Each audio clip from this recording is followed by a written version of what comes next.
Apakah ada hadis yang artinya Allah ada tapi tidak berarah, tidak bertempat? Hadis ini dijadikan dalil oleh saudara kita untuk mengingkari Allah di atas arsy. Tidak ada dalil seperti ini ya. Tidak ada dalil bahwasanya Allah tidak berarah, tidak bertempat. Dalil-dalil yang ada dalam Al-Quran maupun Sunnah dan terlalu banyak bahwasanya Allah berada di atas. Oleh karenanya Ibnu Qayyim rahimahullah ya telah menyebutkan sekitar 20 lebih sisi pendalilan bahwasanya Allah berada di atas. Dan Al-Imam Adz-Dzahabi, ulama besar di mazhab Syafi'i, masyhur Al-Imam Dzahabi, punya buku yang sekarang dicetak 2 judul. Judulnya Al-Ulu lil Aliyyil Ghaffar. Al-Ulu lil Aliyyil Ghaffar, yaitu artinya sifat ketinggian bagi Allah yang Maha Tinggi dan Maha Pengampun. Dan dia sebutkan perkataan para ulama ya dari zaman sahabat dan juga para ulama seluruhnya yang menyatakan Allah berada di atas. Oleh karenanya pernyataan Allah tidak di atas itu pernyataan ulama mutaakhirin belakangan. Setelah masuk ilmu filsafat baru muncul perkataan seperti ini. Adapun kita dapat di hadis-hadis Nabi SAW dan ayat-ayat Al-Quran semuanya menunjukkan Allah di atas. Oleh karenanya Ibnu Rushd, ulama besar dari mazhab Maliki mengatakan ya, kalau seandainya kita mengingkari Allah di atas maka terlalu banyak ayat yang harus kita takwil. Karena apa? Dalam Al-Quran banyak sekali malaikat turun dari atas ke bawah. Ya. Amalan dinaikkan ke atas Allah Subhanahu Wa Taala. Al-Quran turun dari atas ke bawah. Oleh karena Allah berfirman, Tanzilul Kitabi. Al-Quran yang diturunkan dari atas. Namanya turun dari atas ke bawah. Kemudian juga ya Allah Subhanahu Wa Taala berfirman, Aamintum man fis sama? Apa kalian merasa aman dari zat yang berada di atas langit? Kemudian juga ya dalam ayat yang lain kata Allah Subhanahu Wa Taala, yakhafuna rabbahum min fawqihim. Para malaikat takut kepada Allah yang berada di atas mereka. Ini pendalilan yang sangat kuat. Kenapa? Karena fawqihim di sini wal qahiru fawqa ibadi.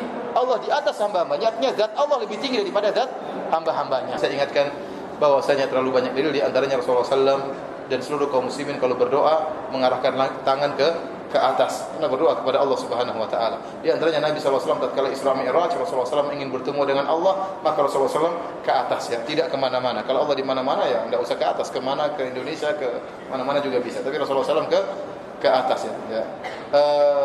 Dan malaikat juga turun dari atas ke bawah. Dan amalan-amalan sholat diangkat ke atas ya. Jadi ini semua dalil menunjukkan Allah di atas. Adapun syubhat-syubhat kerancuan pemikiran, waktunya tidak cukup untuk membahasnya. Insyaallah saya khususkan waktu di lain kesempatan. Ya, terlalu banyak. Hadis-hadis tentang Allah di atas sangat banyak.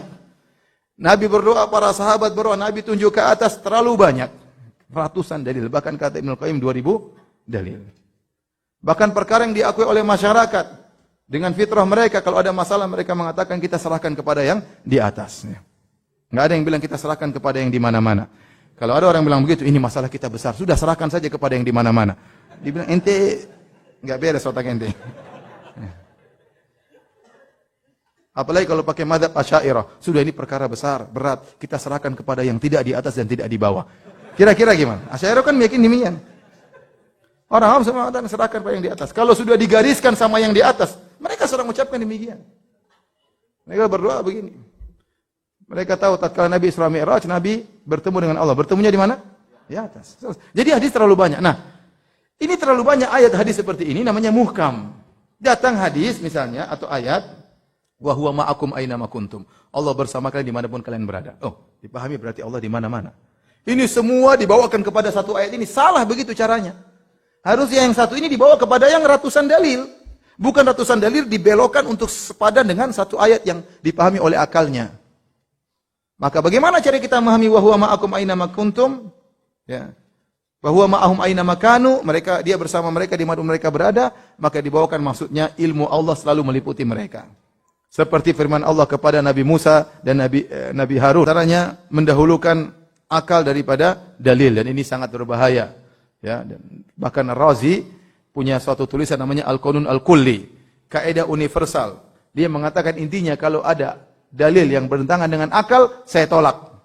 Jadi disebutkan beberapa pendalilan bahwasanya kalau ada akal bertentangan dengan dalil, maka dalil ditolak. Subhanallah ya. Makanya benar perkataan Imam Malik, ya laita syi'ri bi ayyi aqlin yuzanul kitabu wa sunnah. Dengan akal siapa mau ditimbang Al-Qur'an dan sunnah? Menurut akal ente tidak diterima, menurut akal banyak orang masih diterima. Makanya Razi dalam kitabnya Asasut Taqdis, dan Razi ini imamnya orang Asy'ariyah. Orang Asy'ariyah sekarang ini kebanyakannya mengikuti Razi, bukan Abu Hasan al-Asy'ari. Bukan Abu Hasan al-Asy'ari.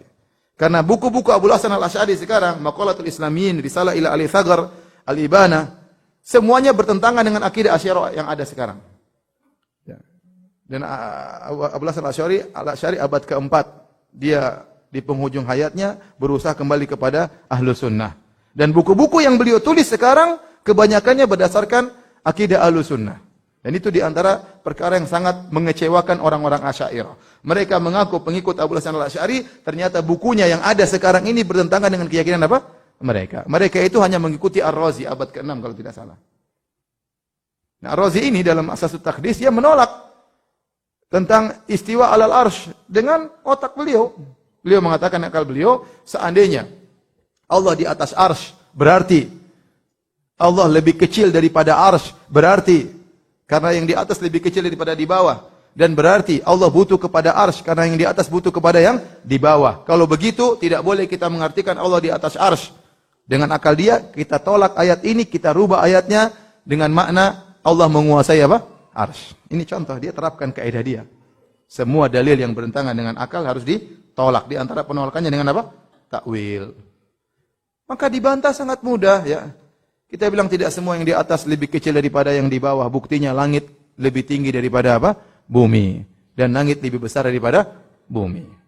Tidak berarti yang di bawah menaungi yang di atas. Bukankah bumi tidak menaungi langit? Bahkan bumi dalam apa? Langit. Tidak semua yang di atas butuh kepada yang di bawah. Bukankah langit tidak butuh kepada bumi? Ya. Rafa'as sama'a bi ghairi amadin tarawunaha. Allah mengangkat langit tanpa ada tiang yang menyanggahnya dari bumi, enggak ada. Kalau langit dan bumi saja, langit di atas ternyata langit lebih besar daripada bumi, langit tidak butuh kepada bumi, langit yang di atas mengayomi yang di bawah, itu antara makhluk dengan makhluk, apalagi antara Allah dengan makhluk. Allah di atas ars bukan berarti Allah lebih kecil daripada ars. Ini maksud saya, contoh, dia pakai akal dia, menurut akal dia mungkin yang terhebat. Menurut dia tidak masuk akal, menurut banyak orang masih masuk akal. Nah, kalau kita menjadikan syariat harus ditimbang dengan akal, akal siapa yang menjadi patokan? Akal siapa yang menjadi patokan? Akalnya Ar-Razi, akalnya Asy'ariyah, akalnya Mu'tazilah, akalnya Jahmiyah, atau akalnya sahabat? Siapa yang menjadi patokan? Makanya benar kata Imam Malik, bi ayyi aqlin yuzanul kitab wa sunnah. Dengan akal siapa kita menimbang Al-Quran dan Sunnah? Kalau kita caranya menimbang agama dengan akal, kita akan berpindah-pindah agama kita. Ketemu orang lebih pintar berakal, kita pindah lagi akidah kita. Berubah-ubah. Karena yang diantara cara mereka menolak metode mereka adalah dengan mendahulukan akal daripada dalil. Dan ini metode yang sangat berbahaya. Makanya Ibnu Taimiyah menulis buku, judulnya Daru Ta'arudil Aql wa Naql. Dicetak sekarang kalau tidak salah 9 jilid. Untuk membantah Razi ini. Razi ini tulis cuma 2 lembar kalau nggak salah. Dibantah 9 jilid. Dan diikuti oleh Ibnu Qayyim dalam Sawa'iqul Mursalah. Dia bantah dengan puluhan bantahan terhadap orang yang mendahulukan akal daripada dalil. Kalau antum bisa baca, sungguh indah ya. Dan dia mengatakan ini yang sebagian kecil daripada lautan ilmu guru saya, Ibnu Taimiyah rahimahullahu ta'ala. Taib.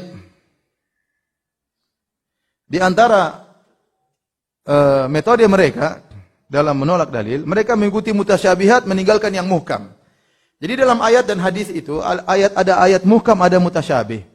Muhkam itu apa? Jelas. Mutasyabih itu ayat-ayat yang ada samar-samarnya sehingga terkadang bisa ditarik ulur. Nah, bagaimana kita menghadapi metode ayat-ayat yang mutasyabihat? Dikembalikan kepada yang jelas. Dikembalikan kepada yang muhkam. Muhkam itu ayatnya banyak, mutasyabih sedikit. Maka metode yang benar bukan yang muhkam kita bawa yang ke mutasyabih, tapi yang tidak jelas sedikit ini dibawa kepada yang banyak. Paham? Itu metode yang benar. Makanya Allah mengatakan huwallazi anzala 'alaikal kitaba minhu ayatun muhkamatun hunna umul kitabi wa ukharu mutasyabihat. Fa ammal ladzina fi qulubihim zaygun fayattabi'una ma tasyabaha minhu ibtigha'al fitnah. Dialah Allah yang telah menurunkan kepada engkau Al-Qur'an. Dalam Al-Qur'an ada ayat yang muhkam wa ukharu mutasyabihat, dan ayat mutasyabihat yang sedikit, yang kurang jelas. Bagaimana caranya? Kalau ingin menafsirkan yang mutasyabihat, bawa ke yang muhkam. Bukan sebaliknya, yang muhkam bawa kepada yang mutasyabihat. Adapun orang dalam hatinya penyakit, kata Allah, fa ammal ladzina fi qulubihim zaygun fayattabi'una ma tasyabaha minhu ibtigha'al fitnah. Adapun orang yang hatinya ada penyakit, dia mengikuti yang mutasyabih dan dia ingin menimbulkan fitnah.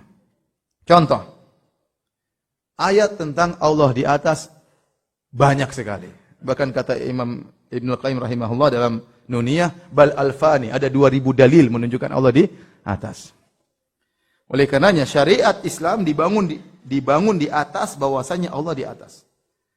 Yang menjadi pondasi syariat Islam keberadaan Allah di atas. Buktinya apa? Buktinya Al-Quran turun dari mana? Dari atas. Malaikat lapor kemana? Ke atas. Malaikat takut kepada yang di atas. Semua syariat Islam ini dibangun di atas pondasi Allah di atas. Ayat tentang malaikat lapor ke Allah banyak. Malaikat turun, Quran turun banyak sekali. Ya, terlalu banyak. Hadis-hadis tentang Allah di atas sangat banyak. Nabi berdoa, para sahabat berdoa, Nabi tunjuk ke atas terlalu banyak. Ratusan dalil, bahkan kata Ibnu Qayyim 2000 dalil. Bahkan perkara yang diakui oleh masyarakat dengan fitrah mereka, kalau ada masalah mereka mengatakan kita serahkan kepada yang di atas. Nggak ada yang bilang kita serahkan kepada yang di mana-mana. Kalau ada orang bilang begitu, ini masalah kita besar, sudah serahkan saja kepada yang di mana-mana. Dibilang ente nggak beres otak ente. Apalagi kalau pakai mazhab Asy'ariyah, sudah ini perkara besar, berat, kita serahkan kepada yang tidak di atas dan tidak di bawah. Kira-kira gimana? Asy'ariyah kan meyakini demikian. Orang awam semua mengatakan serahkan pada yang di atas. Kalau sudah digariskan sama yang di atas, mereka sedang mengucapkan demikian. Mereka berdoa begini. Mereka tahu tatkala Nabi Isra Mi'raj, Nabi bertemu dengan Allah. Bertemunya di mana? Di atas. Jadi hadis terlalu banyak. Nah, ini terlalu banyak ayat hadis seperti ini namanya muhkam. Datang hadis misalnya atau ayat wa huwa ma'akum aina ma kuntum. Allah bersama kalian dimanapun kalian berada. Oh, dipahami berarti Allah di mana-mana. Ini semua dibawakan kepada satu ayat ini. Salah begitu caranya. Harusnya yang satu ini dibawa kepada yang ratusan dalil. Bukan ratusan dalil dibelokkan untuk sepadan dengan satu ayat yang dipahami oleh akalnya. Maka bagaimana cara kita memahami wa huwa ma'akum aina ma kuntum? Ya. Wa huwa ma'ahum aina ma kanu, dia bersama mereka di mana mereka berada, maka dibawakan maksudnya ilmu Allah selalu meliputi mereka. Seperti firman Allah kepada Nabi Musa dan Nabi Harun. Tatkala Nabi Musa dan Nabi Harun diutus oleh Allah untuk pergi kepada Fir'aun. Ya. Maka mereka berkata, Rabbana innana nakhafu ayyafruta alaina aw ayatgha. Ya Allah, kami takut, saya dan Musa dan Harun takut kalau Fir'aun melakukan kezaliman kepada kami. Kata Allah, la takhafa, janganlah kalian berdua takut. Innani ma'akuma, sungguhnya aku bersama kalian berdua. Bersama bagaimana? Asma'u wa ara. Aku senantiasa mendengar kalian, aku senantiasa melihat apa? Kalian. Itu kebersamaan Allah, bukan zatnya bersama Nabi Musa dan Nabi Harun. Ya. Itu maksud saya caranya menafsirkan ayat yang mutasyabih dibawa kepada yang muhkam. Bukan sebaliknya, muhkam dibawa ke mutasyabih. Ya. Kalau caranya muhkam yang ratusan ayat dibawa ke mutasyabih, ini semua harus ditakwil. Berarti Al-Quran namanya buku takwilan kalau begitu. Seluruhnya isinya apa? Takwil. Ini contoh. Contoh di antara mereka, ini terakhir ya, tatkala mereka melakukan penyimpangan, berdalil dengan lughah, dengan bahasa. Karena mereka tidak ngerti tentang bahasa, akhirnya mereka terjerumus dalam berbagai penyimpangan. Contohnya, sebagian orang-orang Mu'tazilah menolak bahwasanya Allah dilihat di hari kiamat. Mereka menolak. Ya. Saya masih ingat, saya ada kawan waktu di Mekah, dia dakwah di kemah-kemah. Kemah-kemah para jamaah haji. Di antara kemah-kemah jamaah haji ada kemahnya orang-orang Mu'tazilah. Ma'ruf lah ini kelompok Mu'tazilah, menolak Allah dilihat. Di dunia pun di akhirat Allah nggak bisa dilihat. Maka teman saya itu orang Saudi, dia langsung masuk, dia ceramah, dipersilakan, dia orang Saudi silakan, dia ceramah. Dia ceramah tentang kenikmatan surga. Kemudian dia berceramah tentang melihat wajah Allah, kenikmatan terindah. Mulai mereka gelisah. Sebagian mereka keluar, tidak bisa terima kalau Allah bisa dilihat di hari apa? Akhirat.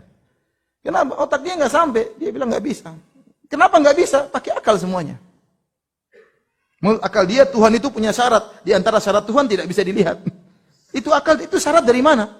Siapa yang datangkan syarat tersebut?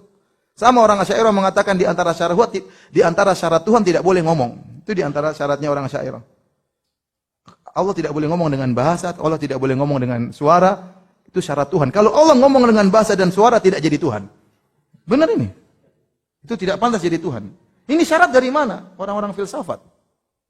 Akhirnya Al-Quran ini gimana? Al-Quran ini bukan firman Allah, ini cuma terjemahan Nabi terhadap firman Allah. Bahaya. Itu akidahnya orang Asy'ariyah. Jadi dengan akal mereka, mereka menolak Allah bisa dilihat. Di antara dalil mereka, mereka menggunakan dalil dengan bahasa. Karena Nabi Musa waktu berkata kepada Allah dalam surat Al-A'raf, Rabbi arini anzur ilaik. Ya Rabbku, tunjukkanlah dirimu, aku ingin melihatmu. Jadi kata para ulama, Nabi Musa rindu. Karena Nabi Musa sudah ngomong sama Allah. Ada kerinduan, ingin lihat Allah Subhanahu wa ta'ala. Maka Allah mengatakan, lantaroni, kau tidak bisa melihat aku. Kata mereka, Allah tidak bakalan bisa dilihat sampai kapanpun. Yang benar, Nabi Musa tidak bisa melihat Allah di dunia. Di akhirat terlalu banyak dalil bahwasanya Allah dilihat. Perkataan Allah lantaroni, kata mereka lan dalam bahasa Arab itu artinya menafikan selama-lamanya abadi, dan ini tidak benar dalam bahasa. Ini saya contohkan, mereka salah dalam bahasa Arab. Mereka mengartikan lan itu tidak mungkin ditolak selama-lamanya, padahal tidak demikian ya. Dalam bahasa Arab lan itu tidak mesti abadi ya. Tentunya di pembahasan bahasa Arab ya. Kemudian contoh sebagian orang-orang mengartikan firman Allah Subhanahu wa taala, "Was-samaa'a banainaha biaidin wa inna lamusiun." Allah berfirman, dan langit kami bangun biaidin, dengan tangan-tangan kami. Ya. Kemudian kita buka buku tafsir, para ahli tafsir mengatakan bikuwah, dengan kekuatan. Kata mereka, lihat ahli tafsir mentakwil. Biaidin itu dengan tangan, artinya apa? Ditafsirkan dengan kekuatan. Mereka enggak ngerti. Ternyata ID dalam bahasa Arab artinya kekuatan memang. Al-aid itu artinya bahasa Arab artinya apa? Kekuatan. Mereka enggak ngerti. Ini contoh karena mereka jahil. Contoh lagi, mereka menafsirkan istawa ala dengan istaula. Allah istawa di atas diartikan dengan istaula menguasai. Padahal tidak ada dalam bahasa Arab. Istawa ala maknanya istaula itu enggak ada dalam bahasa Arab. Tapi karena mereka sudah meyakini terlebih dahulu, mereka gatok-gatokkan kalau bahasa kita. Dicari pas ngepasi ya. Ternyata tidak ada dalam bahasa Arab. Contohnya juga Allah berfirman, Nasullaha fanasiyahum. Nasi dalam bahasa Arab, nasiya bisa dua makna. Bisa artinya lupa, bisa artinya meninggalkan. Dan ini disebutkan dalam buku-buku bahasa. Seperti Ibnu Faris menyebutkan nasiya bermakna taroka, meninggalkan. Kata mereka, coba ente mau tafsirkan ayat ini. Allah lupa. Apakah Allah lupa? Berarti harus ditakwil. Ini karena kejadian ada seorang dai di YouTube bilang begitu. Apakah Allah lupa? Dia enggak tahu bahasa Arab. Padahal nasiya itu dalam bahasa Arab bisa artinya meninggalkan, bisa artinya apa? Lupa. Dalam yang berkaitan dengan Allah artinya meninggalkan. Allah tinggalkan apa? Mereka. Ini contoh maksud saya, karena kejahilan dengan bahasa Arab akhirnya mereka terjerumus dalam penyimpangan-penyimpangan. Masih ada yang terakhir, sabar ya. Selain mereka memiliki metode yang aneh-aneh, mereka juga bikin metode-metode baru yang mereka jadikan usul pokok dalam agama mereka. Contohnya, orang-orang Rafidhah. Mereka menimbulkan suatu sumber hukum yang baru, yaitu Al-Quran, sunnah, dan sunnahnya para a'imah, para imam-imam mereka.